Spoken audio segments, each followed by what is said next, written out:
BBC Antiques Roadshow expert urges guest to go home after staggering valuation reveals hidden fortune. The atmosphere at Clissold Park during filming for BBC Antiques Roadshow turned electric when expert John Baddeley made an urgent plea to a guest whose collection of 1960s psychedelic posters could be worth far more than initially estimated. The revelation sent ripples of excitement through the crowd, with host Fiona Bruce looking on in astonishment as Baddeley insisted the guest return home immediately to search for additional hidden treasures. A rare glimpse into rock and roll history. The guest, who had quietly brought in a stack of vibrant posters from the heyday of San Francisco's counterculture, dropped a bombshell when he revealed that he was the original artist behind the designs. His work, commissioned for legendary venues like the Fillmore Auditorium, captured the essence of the 1960s music scene, a time of revolution, both musical and social. Baddeley, a seasoned specialist in collectibles and memorabilia, was visibly impressed by the condition and rarity of the posters. "These are not just prints. They're pieces of history," he remarked, carefully examining one featuring a bold, swirling design for a blues concert. The guest explained that the artwork had been altered before mass production due to concerns from promoter Bill Graham, who feared the original illustration, a policeman amidst a lively street scene, might provoke authorities. This, Baddeley emphasized, holding up the poster, is the only surviving original. The rest were modified. That makes it priceless. A valuation that demanded immediate action.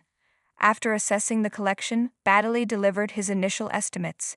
Individual posters could fetch between £200 and £1,000, depending on the artist, event, and condition. But the real showstopper was the unaltered blues poster, a one-of-a-kind artifact that Baddeley valued at £2,000 to £3,000. Then came the twist. But more interestingly, Baddeley said, leaning in with an intensity that silenced the murmurs of the crowd, "You also own the original artwork for these posters. The hand-drawn designs, the sketches, everything that preceded the prints."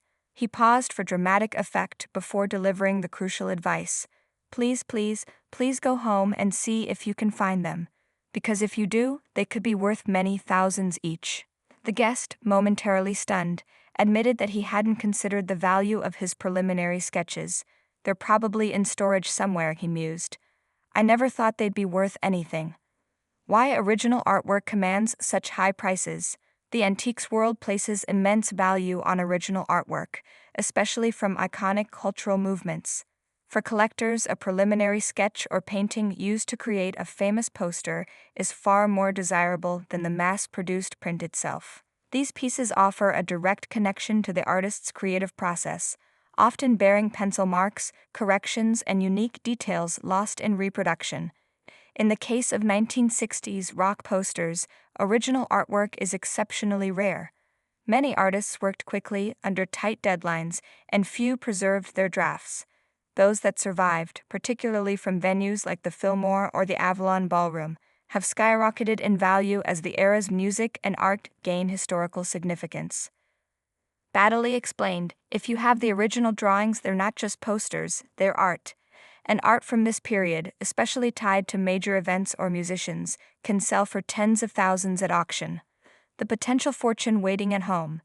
The guest's admission that he might still have the original sketches sent Baddeley into a near frenzy. "You need to go home now," he urged, half joking but entirely serious. "Don't wait. Check your attic, your old portfolios, anywhere they might be hiding." The crowd erupted in laughter, but the message was clear. This wasn't just about a few £1,000s. If the artist uncovered his original works, he could be sitting on a six-figure gold mine. Collectors of rock memorabilia, particularly from the psychedelic era, are known to pay extraordinary sums for authenticated originals. In 2019, an original poster design from the Fillmore sold at auction for over $30,000, and that was just one piece. What happens next? As the segment wrapped, Fiona Bruce turned to the audience with a grin. "Well, I think we all know what he's doing as soon as we finish filming." The guest, still processing the revelation, promised to search for the artwork as soon as he returned home. For Antiques Roadshow fans, the moment was a perfect blend of suspense, history, and the thrill of discovery, the very essence of the show. But beyond entertainment, the episode served as a reminder that treasures often lurk in the most unexpected places. A cautionary note: preservation is key. Before the guest rushed off, Baddeley offered a final piece of advice.